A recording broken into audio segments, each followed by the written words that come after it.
গ্রীষ্ম মানে রসালো লেচুর স্বাদ।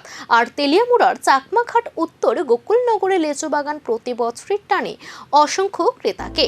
তবে এবার সে বাগানে দেখা দিল ফলনের বড়সড় ভাটা। রাজ্যের অন্যতম পরিচিত এই লেচু বাগানে প্রতি বছর দূর দূরান্ত থেকে ক্রেতাদের ভিড় জমলেও চলতি বছরের চিত্রটা অনেকটাই আলাদা।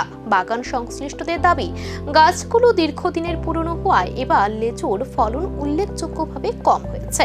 ফলে বিক্রেতাদের মধ্যে দেখা দিয়েছে হতাশা। বাগানে গিয়ে দেখা যায় ফলন কম হলেও বাজারে লেচুর চাহিদা এখনো যথেষ্ট রয়েছে।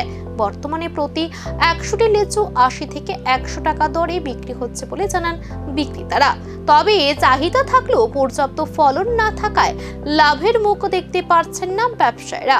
বাগান সংশ্লিষ্টদের আশঙ্কা, পুরনো গাছের সঠিক পরিচর্যা এবং নতুন গাছ রোপণের উদ্যোগ না নিলে আগামী দিনে ফলন আরো কমে যেতে পারে। এবছর কিরকম লেচুর চাহিদা? ওই তো চাহিদা নাই, চাহিদা তো নাই, দিকে তো দাম কম। 70,000 টাকা হয়েছে শুধু ডাক পুরাটা। অন্যান্য বছর কিরকম হয় লেচু? অন্য সময় তো 4 লাখ 5 লাখ এরকম বেশি যা ডাক হয়। এটা তো ডাক ওড়ে। এটা কোন জায়গার লেচু বাগান? এটা তুই মধু উত্তর নকুলনগর। আচ্ছা, মানে আপনারা কি লেচু মানে গাছ কি ওই অকশনে কিনছেন নাকি?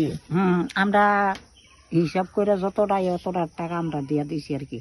কয়টা পাইছেন আপনারা, গাছ পাইছেন আপনারা? তো 20 থেকে 25। কিরকম হইতাছে লেচুর ফলন? বেশি ভালো না তো এবার। কি মনে করতেছেন কি কারণে এরকম লেচুর ফলনটা কম? ওষুধ পড়ে না, যত্ন পড়ে না,